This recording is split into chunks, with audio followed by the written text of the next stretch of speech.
saya bilang, ya Allah, ya Robbi, aduh ya Allah, ini orang-orang ini benar-benar nggak punya hati nurani sama sekali, dan nggak ada gitu loh mereka. Jadi baik aparat apa semua, jadi akhirnya semua menjadi binatang buas yang luar biasa. Kemajuan peradaban suatu bangsa diukur oleh bagaimana tradisi beretika itu. Nah, inilah presiden pikun.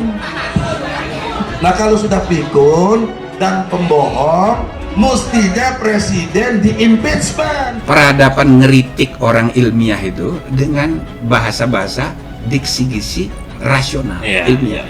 Tapi kalau orang kampung, cara ngeritiknya ke pribadi orangnya. Mudah-mudahan Allah beri sehat pada Jokowi dan kesadarannya, kewarasannya untuk mau bertobat. Kita tidak memaksa dia mundur. Kalau dia mau bertobat. Kalau kita hanya bicara benar salah, yang benar cuma kita, orang lain salah semua. Semua yang merasa paling benar dan memaksakan kehendak itu hal yang biasanya tidak benar. Kalau dia tidak bertobat, harus dinyatakan hari pembangkangan kepada presiden yang zalim. Nanti ujung-ujungnya, ya kan, kalau tidak mendukung ini namanya kafir. Kalaupun misalnya diam saja, seperti saya kan harus diam, tidak boleh banyak bicara. Ini munafik. Saya ingin bilang, Pak, jangan kau hina rakyatmu dengan cara seperti itu. Mengenai penghinaan kepada presiden, karena menghina tidak boleh. Tadi kalau presiden sebagai pribadi merasa terhina, dia mengadu. Posisi kita semakin dihargai, semakin dihormati, semakin dipandang oleh negara lain, tapi sering di negara sendiri dikerdilkan. Kalau seorang pemimpin ya kepada rakyat yang jelas-jelas belum pintar, belum cerdas, mereka belum bisa menganalisa bahwa itu adalah kehinaan. Kalau menghina itu otomatis pidana. Ini merendahkan, merongrong kewibawaan dan martabat kepada presiden. Tidak menghormati. Bahwa presiden tidak punya akal sehat di dalam menjawab. Presiden yang membuat rakyatnya sengsara. Presiden sejak Bung Karno yang darahnya paling merah Jokowi. Yang lain itu agak banyak biru-birunya. Ada unsur birunya. Jokowi bukan tipe pemimpin internasional, beda sama Susilo Bambang Yudhoyono yang memang lama di Amerika Serikat. SBY ada unsur birunya juga. Habibie sedikit-sedikit ada birunya. Bung Karno, ya biru lah karena dia pendiri Republik. Jadi semua itu punya darah biru semua. Dan kepikunan itu perbuatan tercela. Kalau presiden melakukan perbuatan tercela, mestinya di impeachment. Akal sehat, ya, berbicara. Kita tidak boleh baper. Betul. Kita tidak boleh membenci siapapun juga. Kita memang bisa mendesakkan, memohon kepada Allah agar diturunkan pemimpin yang memang tidak menghendaki perutnya itu dikenyangkan, tapi dia hanya menginginkan rakyat makan, rakyat bisa hidup dan selamat. Nah, kemana tuh cari hatinya kayak gitu tuh? Kadang-kadang terlalu mendongak kayak gini, sehingga kadang-kadang saya berpikir, apakah terjajah terlalu panjang ini memunculkan sebuah DNA yang mental terjajah? Jangan-jangan seperti itu. Sedih kita. Yang kita katakan perbuatan tercela adalah menurut pasal 7A UUD 45, yaitu perbuatan bohong.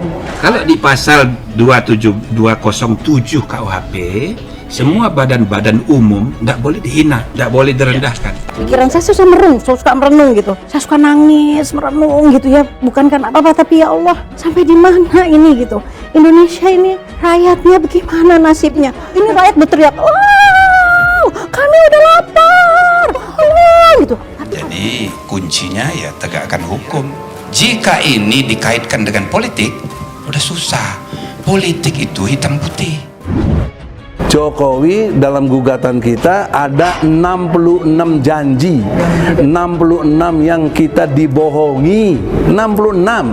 Nah, kalau dihukum jadi bisa sampai kurang lebih 300 tahun. Bahwa apakah presiden akan menyelesaikan ya secara konstitusional, ya harus selesai sampai 5 tahun. Nah ini. Ya, jadi untuk itu saya sebelum terjadi saya ikut turut bela sungkawa duluan nih. Ya, turut duka cita, kasihan ya Jokowi ya. Kalau kita hanya bicara benar salah, yang benar cuma kita, orang lain salah semua. Kalau menantang kami rakyat, kami kan mewakili rakyat nih, ya ini kan rakyat, saya juga rakyat kok, emang siapa saya, rakyat.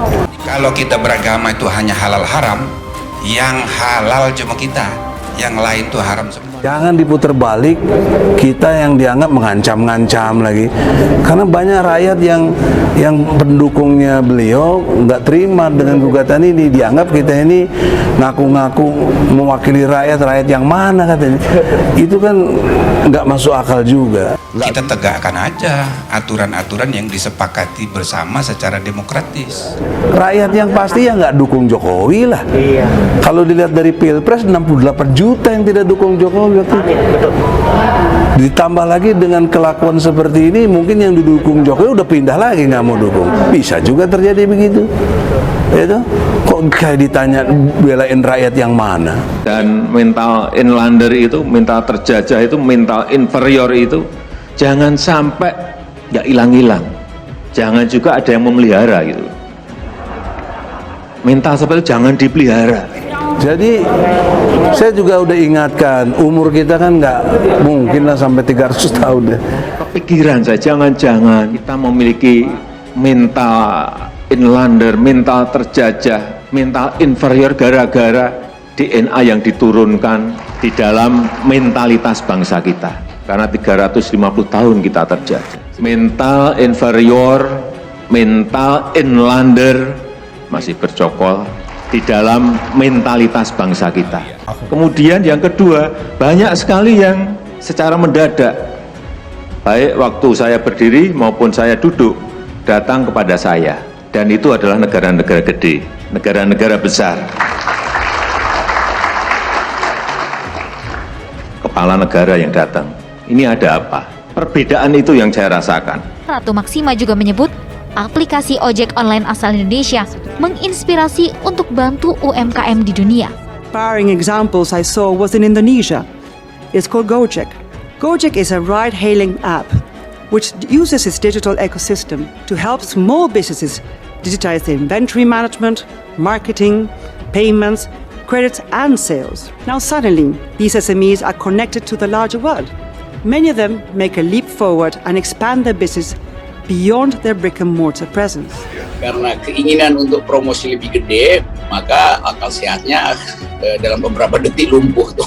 Tetapi yang menurut saya lebih penting adalah sebuah kehormatan Indonesia untuk menjadi presidensi, menjadi keketuaan G20 dan nanti kita akan menyelenggarakan KTT-nya di Indonesia, di Pulau Bali, dan juga di kota-kota lain selain Bali. Jangan jugalah para buzzer melebih-lebihkan. Ini aja soal ekonomi. Sebelum pandemi aja udah rusak. Hari ini lebih rusak. Apapun yang ekstraordinari akan saya lakukan untuk 267 juta rakyat kita, untuk negara. Bisa aja membubarkan lembaga, bisa aja reshuffle, asal untuk rakyat, asal untuk negara.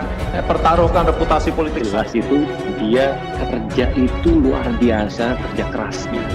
Mata saya Jokowi masih on the right track. He is the man gitu ya. Udah aku total dukung dia gitu ya. Aku anti gitu melakukan dukungan kayak gitu untuk dibayar. Gitu. Menjadi merdeka itu ada sebuah tahapan-tahapan perjuangan yang luar biasa. Ini kan juga soal ekonomi, nggak usah digede-gedean bahwa Indonesia diakui dunia memimpin G20, anggotanya 20. Itu nggak ada poin apa-apa di situ tuh. Orang nggak anggap itu sebagai sesuatu. Dipuji-puji oleh Italia, silahkan Pak Presiden. Jadi lebih baik mundur diri. Supaya baik-baik kok. Kita akan terima kasih. Indonesia adalah negara pertama, negara berkembang pertama yang menjadi presidensi G20. Lalu bangga buat Indonesia memimpin. Kan G20 itu kayak arisan doang. apa hebatnya, biasa doang. Udahlah, West. Seperti Nurkolis ya. Mas Jokowi West. Nggak paten. Pak Jokowi di mata saya itu adalah sosok yang sederhana yang mengutamakan kerja. Kalau istilah saya sih low profile, high profit. Hampir belum pernah ngelihat presiden yang seperti itu di Indonesia. Ini presiden, dia pemimpin, tapi dia juga he gives service to his people, dan yang penting rakyat itu bisa merasa dekat dengan beliau. Semoga Bapak bisa menjalankan semua pekerjaannya dengan baik. Banyak yang cinta sama Bapak, yang mendoakan yang terbaik, dan semoga Bapak bisa bersama-sama mewujudkan Indonesia yang lebih kuat.